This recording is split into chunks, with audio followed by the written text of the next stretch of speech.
ته ولې د قبض څه په تکلیف یې، ته ولې د معدې څه په تکلیف یې، ستا ازمېه ولې خرابه ده، ستا معده چې دغه ولې بد ارجي راکاږي، ته ولې پریشانه یې، ولې د خپل معدې علاج چې دی هغه نه کوې، قبض ولې ستا بدن راګیر کړی دی، قبض ولې ورځ تر بله ستا په بدن کې پیلاویږي، قبض ولې ستا بدن چې دی هغه رانیولی دی، قبض ولې ستا د بدن ګرد رګونه چې دی هغه جام کړي دي، ته ولې مایوسه یې، ته ولې په دې باره کې خپل علاج چې دی هغه نه کوې، ته ولې پریشانه یې. نو چې د مولوي صاحب انډیوال ته الله تعالی دومره شفا ورکړله نو ته ته الله شفا نه درکوي. د مولوي صاحب انډیوال چې کوم دی هغه دلته راغلی و الله تعالی شفا ورکړله او د هغه رقم مولوي صاحب هم نن د کوم کیسه مولوي صاحب ته راغلی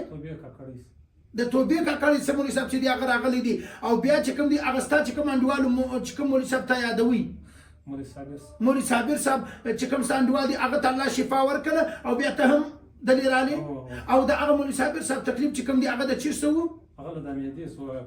معدې تکلیف زیات و د قبض تکلیف زیات و ما وختي تاسو چې پوښتنه وکړم هغه د ولیکل هضمي نظام اوټ د هغه رقم بیا د ګیسټریک د مسایل سره بیا پر سر باندې بوجي د مختلف قسم مسایل د دې لپاره بهترینه طریقه باندې علاج تا علاج مشکو ذریعہ علاج ذریعہ سبب دی شفا به موږ د خپل شخص سره بس غواړو.